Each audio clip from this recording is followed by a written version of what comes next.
बिस्मिल्लाहिर्रहमानिर्रहीम। अस्सलामु अलैकुम वरहमतुल्लाह। स्टूडेंट्स, उम्मीद है आप खैरियत से होंगे। आज हम सेकेंड ईयर का सेकंड चैप्टर बायोलॉजी का सेकंड चैप्टर स्टार्ट करेंगे। इस चैप्टर का इन्वान है होम्योस्टेसिस। तो डियर स्टूडेंट्स, होम्योस्टेसिस किसे कहती है? डिफिनीशन मैंने बोर्ड के ऊपर लिखा है, maintaining external and internal environments constant or nearly constant. Dear students, human being और एनिमल्स और प्लांट्स जिस माहौल में रहते हैं तो रहने के लिए इनको दो एनवायरनमेंट्स मिले हुए होते हैं। एक वही माहौल होते हैं जिसमें इस ह्यूमन के अंदर टिश्यूज़ रहते हैं, और एक वही माहौल होती है जिसमें ये ह्यूमन बीइंग एक्सटर्नली होती है, जिससे ये ह्यूमन बीइंग फूड हासिल करते हैं, जिससे वाटर हासिल करते हैं, जिसको कोई वेस्ट प्रोडक्ट एक्सक्रीट्स करते हैं। तो बेसिकली दो एनवायरनमेंट्स होते हैं। जिस एनवायरनमेंट्स में हम रहते हैं उस एनवायरनमेंट को हम कहते हैं एक्सटर्नल एनवायरनमेंट, और जिस एनवायरनमेंट में हमारे टिश्यूज़ रहते हैं, हमारे सेल्स रहते हैं, इस एनवायरनमेंट को हम कहते हैं क्या? Internal environment. अब डियर स्टूडेंट्स, आपको पता है कि एक्सटर्नल एनवायरनमेंट में भी चेंजेस होती हैं और इंटरनल एनवायरनमेंट में भी चेंजेस होती है, क्योंकि ये यूनिवर्स कांस्टेंट नहीं है। ये यूनिवर्स चेंज होने वाला है। इसमें टेम्परेचर चेंज होता है, इसमें मॉइस्चर चेंज होती है, इसमें एक्सटर्नल कंडीशंस और बहुत ज़्यादा कंडीशंस चेंज होते हैं। तो जिस तरह एक्सटर्नल कंडीशंस में चेंजेस आते हैं, इंटरनल कंडीशन में उस चेंजेस के साथ साथ कुछ नियरली कांस्टेंट एनवायरनमेंट बनती हैं। अच्छा, कांस्टेंट और नियरली कांस्टेंट का मतलब क्या है कि अगर एक्सटर्नल एनवायरनमेंट में चेंजेस ज़्यादा आ जाए और हमारी बॉडी की इंटरनल एनवायरनमेंट में भी चेंजेस आ जाए, तो हमारी बॉडी के अंदर डिलिकेट टिश्यूज़ रहते हैं, हमारे बॉडी के अंदर स्पेसिफिक टेम्परेचर रेंजेस के ऊपर स्पेसिफिक आमाल होते हैं जो फिक्स्ड होते हैं। अगर इंटरनल कंडीशंस भी चेंज हो गई एक्सटर्नल के साथ, तो हमारे जिस्म के अंदर प्रॉपर मेटाबॉलिक एक्टिविटीज़ नहीं होगी, और जब प्रॉपर मेटाबॉलिक एक्टिविटीज़ नहीं होगी तो हमारी लाइफ नहीं होगी।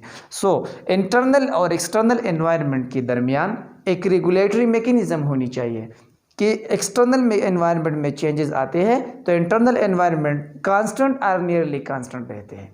इसके लिए हमारे जिस्म में एक सिस्टम है, अल्लाह ने एक सिस्टम के पैदा किया है। इस सिस्टम को हम कहते हैं होम्योस्टेसिस। अंडरस्टैंड और नॉट? अच्छा, अ regulatory mechanism for best life, एक बेस्ट पॉसिबल लाइफ के लिए रेगुलेटरी मैकेनिज़्म है। डियर स्टूडेंट्स, अगर एक्सटर्नल एनवायरनमेंट में गर्मी बढ़ जाए, टेम्परेचर बढ़ जाए, और इसके साथ हमारी बॉडी में भी टेम्परेचर बढ़ जाए, तो हमारी बॉडी के अंदर प्रॉपर मेटाबॉलिक एक्टिविटीज़ नहीं होगी।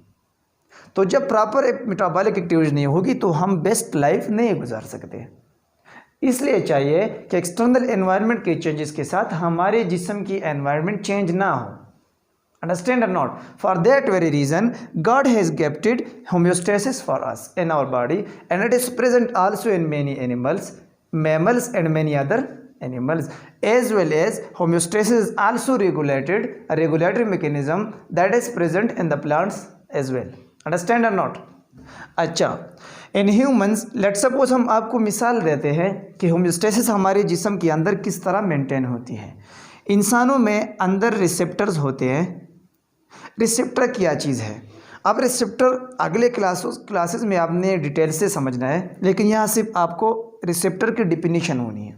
Receptor is the macromolecule present inside और outside a cell which is used for detecting the changes की डिटेक्ट करने के लिए रिसेप्टर वो मॉलिक्यूल होते हैं जो सेल की सरफेस के ऊपर या सेल के अंदर मौजूद होते हैं।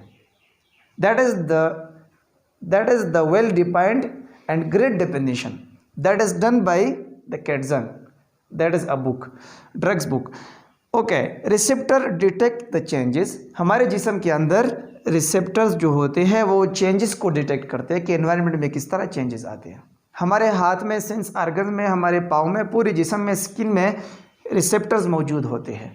अब जो ये रिसेप्टर्स चेंजेस को महसूस करते हैं, चेंजेस को डिटेक्ट करते हैं, तो इसके बाद ये इंटीग्रेटर्स को पास होते हैं। इंटीग्रेटर्स को ये मैसेज किस तरह पास होते हैं? आपको पता है कि हमारे जिस्म में रिसेप्टर से जाके ब्रेन को एक स्पेसिफिक सिग्नल्स जाती है। इस सिग्नल्स के लिए एक न्यूरॉन रिस्पॉन्सिबल होती है जिसको हम कहते हैं सेंसरी न्यूरॉन। तो सेंसरी न्यूरॉन रिसेप्टर से मैसेज को लेके इंटीग्रेटर तक पहुंचाते हैं। अब इंटीग्रेटर हमारी बॉडी में इंटीग्रेटर की मिसाल क्या है? इंटीग्रेटर की मिसाल है ब्रेन, जो process and analyse the data or process or analyse the informations. हम सब कुछ यहाँ पे नहीं लिख सकते क्योंकि बोर्ड छोटा है, इसलिए सब कुछ नहीं लिख जा सकते यहाँ पे। तो आपने, मैं जो कहता हूँ आप लोग इसके साथ नोट किया करें, ठीक है। तो रिसेप्टर की मिसाल सेंस ऑर्गन्स है, इसके अंदर सेल्स पाए जाते हैं और वो मैसेजेस को डिटेक्ट करते हैं। अब जो रिसेप्टर डियर स्टूडेंट्स पेन को रिसीव करते हैं इसको हम कहते हैं नोसिसेप्टर। क्या कहते हैं? नोसिसेप्टर। जो रिसेप्टर हमारे अंदर, हमारी बॉडी के अंदर साउंड की वेव्स को रिसीव करते हैं उसको हम कहते हैं सोनोरिसेप्टर्स। क्या कहते हैं? सोनोरिसेप्टर कहते हैं। और इस तरह हर एक रिसेप्शन की अपना एक नाम है। अच्छा, इंटीग्रेटर क्या करते हैं? इंटीग्रेटर का मिसाल हमारे जिस्म में ब्रेन है। वो process and analyse the information given by the detector or given by the sense organs or given by the receptors. अब इंटीग्रेटर के बाद यहाँ पे एसोसिएटिव न्यूरॉन्स होते हैं और एसोसिएटिव न्यूरॉन की मौजूदगी में ब्रेन डिसीजन करता है और डिसीजन के बाद वो स्पेसिफिक चेंजेस लाते हैं। लेट्स सपोज हमारे जिस्म में कूल्ड की सेंसेशन हो गई। जब कूल्ड की सेंसेशन हो गई तो हमारे रिसेप्टर ने ये सेंस कर दिया। अब रिसेप्टर ने मैसेज भेज दिया इंटीग्रेटर को कि कोल्ड हो गई है एक्सटर्नल एनवायरनमेंट में। तो ब्रेन ने ये इंफॉर्मेशन प्रोसेस एंड एनालाइज कर दिया और हमारे इफेक्टर्स को मैसेज कर दिया कि आप लोग टेम्परेचर की मुताबिक आप लोग अपने आप को चेंज करें। तो इफेक्टर क्या होते हैं? हु मेक द चेंजेस, जो चेंजेस बनाते हैं। अब कूल्ड कंडीशन के लिए चेंजेस क्या है? हमारे जिस्म में चेंजेस ये होने चाहिए कि हमारे जिस्म में शिवरिंग हो जाए। जब शिवरिंग हो जाए, चिलिंग हो जाए तो हमारे जिस्म की मसल जो है, हमारी मसल जो है वो शिवरिंग करेगी और इसके साथ टेम्परेचर पैदा हो जाएगी। तो टेम्परेचर बढ़ने के साथ साथ हमारे जिस्म की इंटरनल कंडीशन नॉर्मल हो जाएगी। अंडरस्टैंड और नॉट? तो इफेक्टर्स क्या होते हैं हमारे जिस्म में? इफेक्टर्स की मिसाल क्या है? हमारे जिस्म में इफेक्टर वो ऑर्गन्स होती है who make the changes, that is muscles and glands. Muscles आपको पता है, एक स्मूथ मसल होते हैं, एक स्केलेटल मसल होते हैं। स्केलेटल मसल में इंटीग्रेटर के मैसेज के साथ शिवरिंग हो जाती है और शिवरिंग के बाद टेम्परेचर बढ़ जाती है और जब टेम्परेचर बढ़ जाते हैं तो एक्सटर्नल कंडीशन हमारे जिस्म के अंदर फर्क नहीं पड़ता। अंडरस्टैंड और नॉट? अच्छा, इफेक्टर्स मसल्स और ग्लैंड्स होते हैं। अब दूसरी चेंज ग्लैंड बनाती है। ग्लैंड क्या है? डियर स्टूडेंट्स, ग्लैंड एक सेल है या सेल की कलेक्शन है जो हमारे जिस्म के अंदर मौजूद होती है और जो सिक्रेशन के लिए रिस्पॉन्सिबल होती है। तो ग्लैंड भी एक इफेक्टर है। अच्छा, एस्पेक्ट्स ऑफ होम्योस्टेसिस क्या है? होम्योस्टेसिस कौन कौन सी एस्पेक्ट्स में पाया जाएगा? कौन कौन से एस्पेक्ट्स में होम्योस्टेसिस कंप्लीट होगा, फुलफिल होगा? Osmoregulation, thermoregulation and excretion. Dear students, आपको पता है कि ऑस्मो मीन वाटर। जब वाटर की लेवल की मेंटेनेंस हो जाती है हमारे जिस्म के अंदर तो इस एस्पेक्ट ऑफ होम्योस्टेसिस को हम कहते हैं ऑस्मो रेगुलेशन, यानी maintenance of water inside and outside of the body. Constant regulation constant और nearly constant, this is known as osmoregulation. Thermoregulation क्या होती है? हमारे जिस्म के अंदर टेम्परेचर की रेगुलेशन हो जाती है, क्योंकि टेम्परेचर अगर बढ़ जाए या टेम्परेचर अगर ख़ास लेवल से डिक्रीज़ हो जाए तो हमारे जिस्म में चेंजेस ला सकते हैं। इस चेंजेस को ख़त्म करने के लिए एक मैकेनिज्म होती है जिसको हम कहते हैं thermoregulation. So heat maintenance is the aspect of homeostasis that is known as thermoregulation. यहाँ तक क्लियर है? अच्छा, थर्ड एस्पेक्ट है एक्सक्रीशन। एक्सक्रीशन वही एस्पेक्ट है जिसके ज़रिए हमारे जिस्म एक्सक्रीशन को, वेस्ट प्रोडक्ट्स को जिस्म से बाहर ले जाते हैं। अच्छा स्टूडेंट, आप याद रखिए एक्सक्रीशन और सिक्रीशन में एक फ़र्क है। सिक्रीशन वही होती है, आम तौर पर सिक्रीशन हमारी बॉडी के अंदर हो जाती है और एक्सक्रीशन बॉडी की बाहर हो जाती है, बॉडी से बाहर हो जाती है। That is the secretion of hormones and the excretion of waste metabolic products from the body. Understand और नॉट। अच्छा, सिक्रीशन जो होती है वो इंपॉर्टेंट सब्सटेंसेस की होती है और एक्सक्रीशन जो होती है वो वेस्ट सब्सटेंसेस की होती है। तो सिक्रीशन और एक्सक्रीशन के दरमियान फ़र्क ये है। तो ये तीनों एस्पेक्ट जो है ये होम्योस्टेसिस से ताल्लुक़ रखते हैं। हमारी बॉडी इन तीनों एस्पेक्ट्स को फॉलो करके होम्योस्टेसिस को मेंटेन करती है। अंडरस्टैंड और नॉट। अच्छा, मैं कह रहा हूँ अगर थर्मो रेगुलेशन ना हो जाए, लेट सपोज, तो क्या होगा हमारी बॉडी में? अगर थर्मो रेगुलेशन ना हो जाए हमारी बॉडी में, अगर टेम्परेचर बढ़ जाए, आपको पता है एक वेल नोन कंडीशन है, जब हमारी बॉडी में टेम्परेचर बढ़ जाए इसको हम कहते हैं पायरेक्सिया। क्या कहते हैं? सॉरी, डिस्कनेक्ट हो गई। टेम्परेचर अगर हमारी बॉडी में ज़्यादा हो गई तो इसको हम कहते हैं क्या?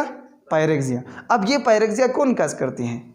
हमारे जिस्म के अंदर कुछ मॉलिक्यूल्स होते हैं, एक पैथोजन आके हमारे जिस्म में पायरोजन सिक्रेट करते हैं, या हमारे जिस्म की सेल्स एक पैथोजन के मुकाबले में लड़के वो कुछ मॉलिक्यूल्स सिक्रेट करते हैं, तो उस मॉलिक्यूल्स को हम कहते हैं पायरोजन्स।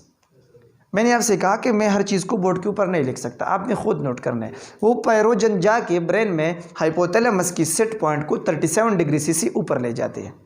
जब 37 डिग्री से सेट पॉइंट को ऊपर ले जाते हैं तो वहाँ पे ब्रेन इफेक्टर जो उसको मैसेज मिलती है कि टेम्परेचर को 37 डिग्री से ऊपर लेना है, तो हमारी बॉडी में शिवरिंग हो जाए। इसको हम कहते हैं चिल एंड शेवर, जो कि फेवर की सिम्टम्स है। इसको अंग्रेज़ी में फेवर कहते हैं और बायोलॉजी में पायरेक्सिया कहते हैं।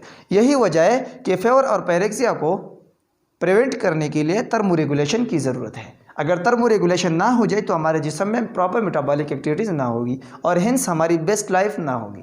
ओके, तो होम्योस्टेसिस एक रेगुलेटरी मैकेनिज़्म है जिसके अंदर इंटरनल और एक्सटर्नल कंडीशन को मेंटेन करते हैं, जिस हमारी जिस्म कांस्टेंट और नियरली कांस्टेंट।